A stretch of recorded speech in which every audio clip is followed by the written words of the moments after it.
नमस्कार प्यारे बच्चों। आज हम सभी लोग 10वीं कक्षा के क्षितिज पाठ्य पुस्तक के काव्य खंड के अंतर्गत आने वाले राम लक्ष्मण परशुराम संवाद के प्रथम भाग का अध्ययन करेंगे।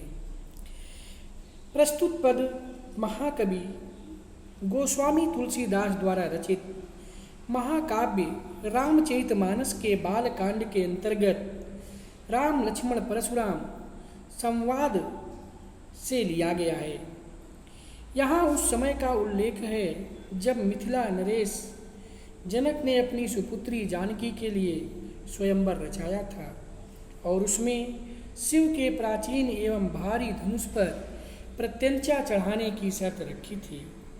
राम ने इतनी स्फूर्ति से धनुष को उठाया, प्रत्यंचा चढ़ाया और खींचा कि इन क्रियाओं को कोई भी देख न सका। फिर उन्होंने धनुष को बीच से तोड़ दिया। इससे इतना घोर कठोर ध्वनि हुआ कि सभी दिशाएं गूंज उठी और सभी प्राणी विचलित हो गए। उस घोर गर्जना को सुनकर भृगुकुल रूपी कमल के सूर्य परशुराम वहां आए। उन्होंने क्रोध में भर करके महाराज जनक से पूछा कि यह धनुष किसने तोड़ा है। तब बड़े ही सरल और सहज भाव से श्री रामचंद्र जी कहते हैं, क्या कहते हैं सुनिए।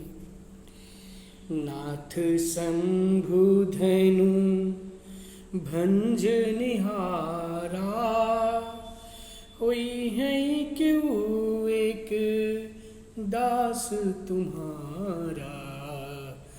आये सुकाह कहिए किन मोही, सुनी रिसाई बोले मुनि कोई। सेवक सो जो करे सेवकाई, हरि करनी करिए लड़ाई। सुनहु राम जहीं शिव धनु तोरा, सहस बाहु सम सोरी पुमूरा। शोभिल गाऊ बिहाई समाजा, न तुम्हारे जय हैं सब राजा।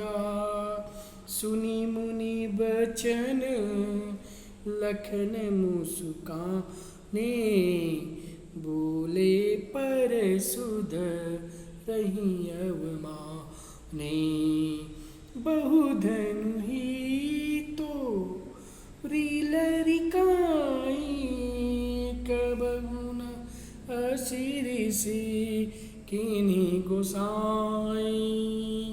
यही धनु पर ममता के हेतु, सुनी रिसाई कर भृगुकुल केतु। रे बालक काल बस बोलत तुहिने संहार, धनु ही सम त्रिपुरारि धनु विदित सकल संसार। रे निप बालक काल बस बोलत तुहिन समार, धनु ही सम त्रिपुरारि धनु विदित सकल संसार। नाथ शंभु धनु भंज निहारा। भगवान श्री राम सरल और सहज भाव से परशुराम के समक्ष विनय करते हुए, अनुनय विनय करते हुए कहते हैं कि हे नाथ, हे स्वामी, शंभु धनु शिव जी के धनुष को भंज निहारा, तोड़ने वाला कोई है क्यों एक दास तुम्हारा। कोई आपका एक दास ही होगा। हे स्वामी, शिव जी के धनुष को तोड़ने वाला कोई आपका एक दास ही होगा। आये सुकाह, आज्ञा दीजिए, कहीं किन मोही, किस प्रयोजन से आप यहाँ पर पधारे हुए हैं। सुनि रिसाय बोले मुनि कोही। भगवान श्री राम के इस तरह के वचनों को सुन करके क्रोधित हो करके मुनिवर परशुराम जी बोले। सुन रिसाई बोले मुनि कोही। कोही माने क्रोधित स्वभाव वाले मुनि श्री राम जी के इस प्रकार के वचनों को सुनकर बोले। सेवक सो जो करे सेवकाई। सेवक वह होता है जो सेवा के कार्य को करता है। अरि करनी करी करे लड़ाई। लेकिन अरि माने शत्रु, अशत्रुवत कार्य को करने वाले व्यक्ति के साथ लड़ाई ही की जाती है। इसलिए सुनहु राम जहि शिव धनु तोड़ा। इसलिए हे राम सुनो, जिसने भी शिव के धनुष को तोड़ा है, सहस बाहु सम सोरिप मोरा, वह सहस्त्र बाहु के समान मेरा शत्रु है। सो बिलगाई बियाऊ, सो बिलगाऊ बिहाई समाजा। इसलिए वह अपराधी यदि इस सभा में उपस्थित है तो वह इस सभा से अलग हो जाए। नत मारे जई हैं सब राजा। नहीं तो मेरे द्वारा यहाँ पर उपस्थित जितने भी राजागण हैं सभी मार दिए जाएंगे। सुनि मुनि बचन लखन मुस्काने। मुनिवर परशुराम के इस तरह के वचनों को सुन करके लक्ष्मण जी मुस्कुराते हुए बोले। परशुधर ही अवमाने। अवमाने माने अपमान करने की दृष्टि से, परशु को धारण करने वाले परशुराम के अपमान करने की दृष्टि से लक्ष्मण जी मुनिवर के वचनों को सुन करके बोले। बहु धनु ही तोरी लड़िकाई।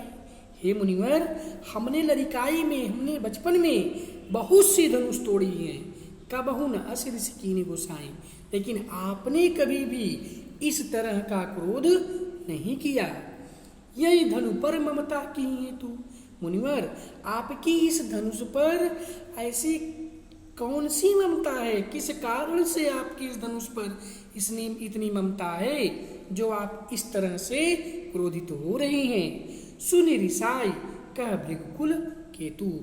इस तरह से लक्ष्मण जी के वचनों को सुन करके भृगुकुल में केतु के समान अर्थात पताका के समान भगवान श्री परशुराम जी क्रोधित होकर के बोले।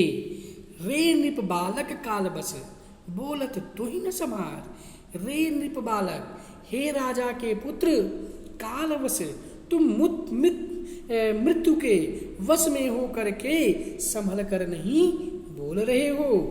धनु ही सम त्रिपुरार धनु विदित सकल संसार। विदित सकल संसार, सकल माने संपूर्ण संसार में, विदित माने प्रसिद्ध। त्रिपुरार धनु, त्रिपुरासुर का वध करने वाले भगवान शिव शंकर के इस त्रिपुरार धनु को तुम सामान्य धनुष के समान समझ रहे हो। नाथ शंभु धनु भंजनियारा, होई हूं क्यों विकदास तुम्हारा। हे नाथ, शिव जी के धनुष को तोड़ने वाला आपका कोई एक दास ही होगा। आयसु काह कहें कि न मुई। आप आज्ञा दीजिए कि आप किस प्रयोजन से यहाँ आए हैं। सुन रिसाय बोले मुनि कोई। क्रोधी मुनि यह सुन करके और अधिक क्रोधित होते हुए बोले। सेवक सो जो करे सेवकाई। सेवक वही होता है जो सेवा के कार्य को करता है। अरि करनी करी करे लड़ाई। शत्रुता के कार्य करने वाले के साथ तो लड़ाई ही करनी चाहिए। सुनहु राम जहि शिव धनु तोड़ा। इसलिए हे राम सुनो, जिस किसी ने भी यह शिव का धनुष तोड़ा है, सहस बाहु सम सोरिप मोरा, वह सहस्त्र बाहु के समान मेरा शत्रु है। सो बिलगाऊ बिहाई समाजा। इसलिए वह शीघ्र इस समाज को छोड़कर अलग हो जाए। नत मारे जई हैं सब राजा, नहीं तो सभी राजा मारे जाएंगे। सुनि मुनि बचन लखन मुस्काने। मुनिवर के इस प्रकार के वचन को सुन करके लक्ष्मण जी मुस्कुराते हुए परशुराम जी का अपमान करने के उद्देश्य से बोले। बहु धनु ही तोरी लड़िकाई। हे मुनिवर, हमने बचपन में बहुत सी धनुइयाँ तोड़ डाली हैं। कबहु न असिर सिकीनी गुसाई। लेकिन आपने कभी भी इस प्रकार का क्रोध नहीं किया। यही धनु पर ममता के ही हेतु, इस धनुष पर आपकी ममता किस कारण से इतनी है। सुन रिसाई कह भृगुकुल केतु, यह सुन करके भृगुकुल की ध्वजा स्वरूप परशुराम जी क्रोधित होकर कहा या बोले, रे निबालक काल बस, हे राजा के पुत्र तुम काल के वश में हो, बोलत तो ही न समार, इसलिए तुम संभल करके होश में बात नहीं कर रहे हो। धनु ही सम त्रिपुरारी धनु, विदित सकल संसार, समस्त संसार में विदित सकल संसार, समस्त संसार में विख्यात शिव जी के धनुष को तुम सामान्य धनुष के समान समझ रहे हो। भाव सौंदर्य की दृष्टि से यहाँ तुलसीदास जी ने शिव जी के धनुष भंग होने पर परशुराम जी के क्रोधित होने, राम की विनम्रता और शीलता तथा लक्ष्मण की उत्तेजना को प्रकट किया है। राम लक्ष्मण परशुराम का यह संवादात्मक प्रसंग अत्यंत सजीव है। ऐसा लगता है जैसे यह प्रसंग हमारी आंखों के सामने घटित हो रहा हो। सहस बाहु सम सो रिपु, धनु ही सम त्रिपुरारी धनु में उपमा अलंकार है। जहाँ उपमेय में उपमान की समानता या तुलना होती है, वहाँ पर उपमा अलंकार होता है। काह कहीं किन सेवक सो सेवकाई, करी करिय सहस बाहु सो सम, बिलगाव बिहाई, मुनि बचन लखन मुस्काने, सकल संसार में अनुप्रास अलंकार का प्रयोग किया गया है। जहाँ पर एक ही वर्ण या अक्षर की बार बार आवृत्ति होती है, वहाँ पर अनुप्रास अलंकार होता है। संपूर्ण पद में शांत, ओज और व्यंग का भाव व्याप्त है। भृगुकुल केतु में रूपक अलंकार है। जहाँ उपमेय में उपमान का भेद रहित अलंकार होता है, वहाँ पर अरूपक अलंकार होता है। दोहा और चौपाई छंद का प्रयोग किया गया है। दोहा के पहले और तीसरे चरण में 13-13 मात्राएं, दूसरे और चौथे चरण में 11-11 मात्राएं होती हैं। चौपाई छंद में 4 चरण होते हैं, प्रत्येक चरण में 16-16 मात्राएं होती हैं। सुमधुर प्रवाहमयी संगीतमय अवधी भाषा का प्रयोग किया गया है। वर्णात्मक एवं संवादात्मक शैली का भी प्रयोग किया गया है। तो इस तरह